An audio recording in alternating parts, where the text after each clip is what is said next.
Assalamualaikum warahmatullahi wabarakatuh. Saya Abdul Rahim dari Universitas Islam Madura, Fakultas Teknik, jurusan Sistem Informasi. Saya akan mempresentasikan tentang sistem pendukung keputusan untuk evaluasi kinerja dosen menggunakan metode SAW. Next.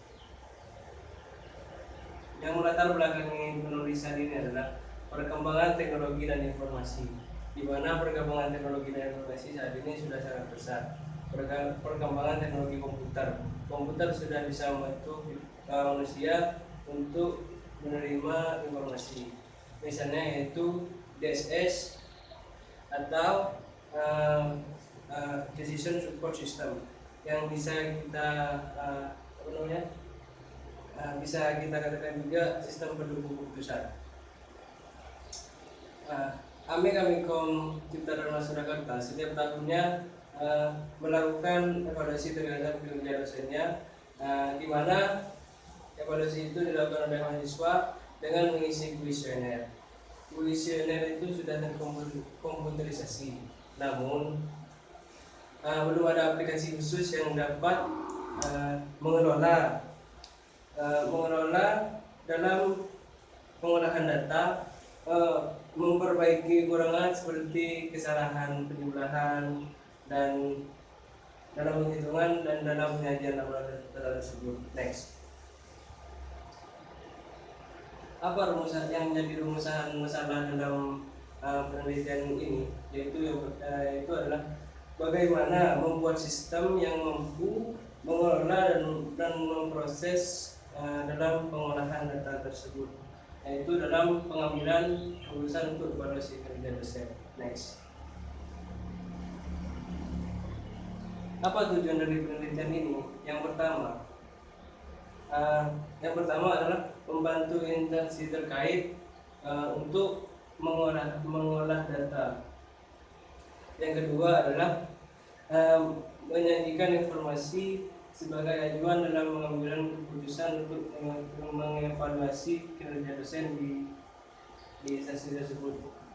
Terus yang ketiga adalah menerapkan disiplin ilmu selama mengikuti perkuliahan di STEMIK Amikom Jakarta, dan menambah wawasan ketika nanti yang bisa digunakan ketika nanti kita sudah berada di lingkungan pekerjaan yang bisa diterapkan misalnya di kantor atau kita bekerja di mana.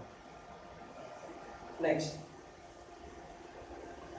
Yang menjadi batasan masalahnya yaitu yang pertama, adalah dalam penelitian ini yang dijadikan yang diteliti hanya nilai evaluasi kinerja dosen. Terus yang kedua adalah sistem yang dibangun menggunakan metode SAW. Next. Apa manfaat dari penelitian ini? Manfaatnya yang pertama, sebagai bentuk implementasi ilmu selama mengikuti perkuliahan di STEMIK Amikom Yogyakarta.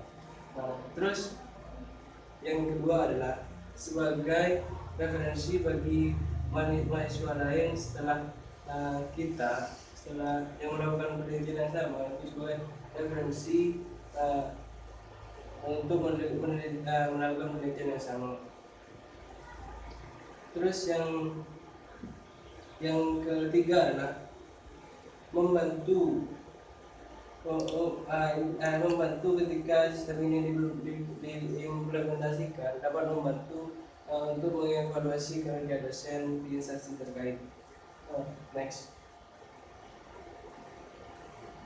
Metode penelitian yang digunakan adalah yang pertama mengumpulkan data, kedua adalah menganalisis data tersebut, ketiga adalah merancang sebuah sistem, dan yang terakhir adalah mengimplementasikan atau menguji sistem tersebut. Next.